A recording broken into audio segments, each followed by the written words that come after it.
Welcome back to Speller Tutorial Services. Today's video is going to be about some of the basics of algebra. So let's take, for example, a problem pretty simple here.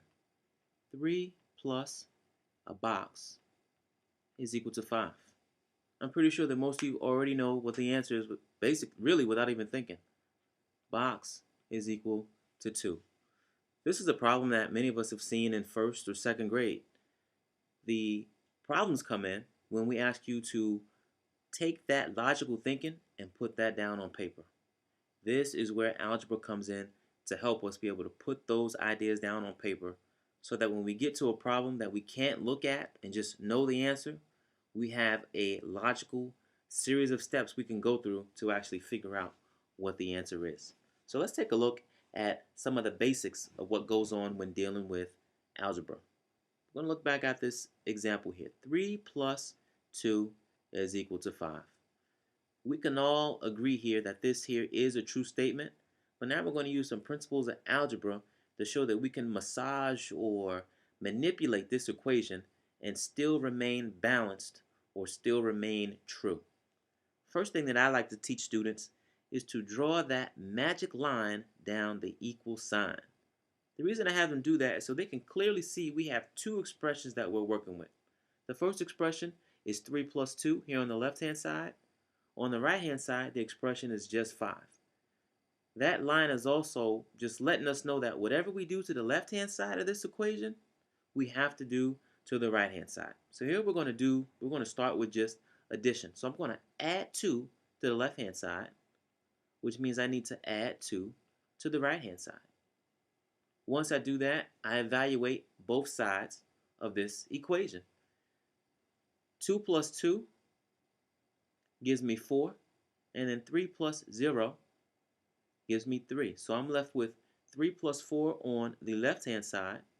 On the right-hand side, 5 plus 2, I know that's 7. I need to continue to evaluate the left-hand side. 3 plus 4 does in fact give me 7, and I know that 7 equals 7. So in fact, by making these changes, I still have a balanced equation. Let's take a look at this same equation, but this time using subtraction.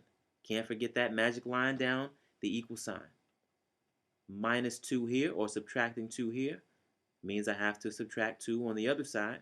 Again, evaluating both sides. If I have 2 and then I take away 2, that leaves me with 0. I'm going to go ahead and put 0 here. And if I have 3 and I add nothing or 0 to it, I have 3. So I have 3 plus 0 on the left-hand side. On the right-hand side, I have 5 minus 2. And we know that 5 minus 2 is in fact 3. I continue to evaluate, and I know that 3 does equal 3. Again, I am balanced. Same equation, 3 plus 2 equals 5. This time I'm going to use multiplication. I need to multiply each term by some constant number. In this case, I'm going to choose the number 2. So 2 times 3 plus 2 times 2 is going to equal 2 times 5. 2 times 3 is 6 plus 2 times 2, which is 4, and lastly 2 times 5 to give me 10. Again, if I evaluate the left-hand side, 6 plus 4 does in fact give me 10. And on the right-hand side, I have 10. So again, I've changed the numbers or changed the look of the numbers, but everything that I did was balanced. So I do have that 10 equals 10. And lastly, let's look at the division operation with the same equation again. 3 plus 2 is equal to 5.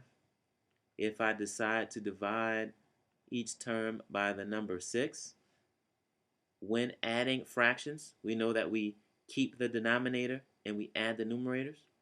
3 plus 2 is 5. I keep the 6, and that's equal to 5, 6. Again, it's balanced because those are true. And to sum this video up, let's take a look at this very first equation that we set up. But this time, instead of using the box like we did in kindergarten or first grade, we're going to bring you up to 6th grade or pre-algebra, where we're going to take that box, and that box now becomes a letter. In this case, I'm going to make the box an X. So let's write this neater. 3 plus X is equal to 5. that magic line down the equal sign. I have 3 over here, but now I want to take away 3. If I remove 3 from here or subtract 3 there, I need to take away or subtract 3 from the other side. Now I evaluate. If I give 3 and then take 3 away, my net change is 0. No need to write the 0. And if I take x and I add 0 or subtract 0, the result is just x. I write my equal sign and then look at the right hand side. 5 minus 3 is 2. And I see that that's the same 2 that I said I had at the top here. But again, I showed my steps algebraically. And last but not least, let's quickly do a check. We write the original equation. 3 plus x is equal to 5.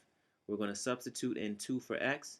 So 3 plus 2 is equal to 5. And we know that 3 plus 2 is 5. That does equal 5.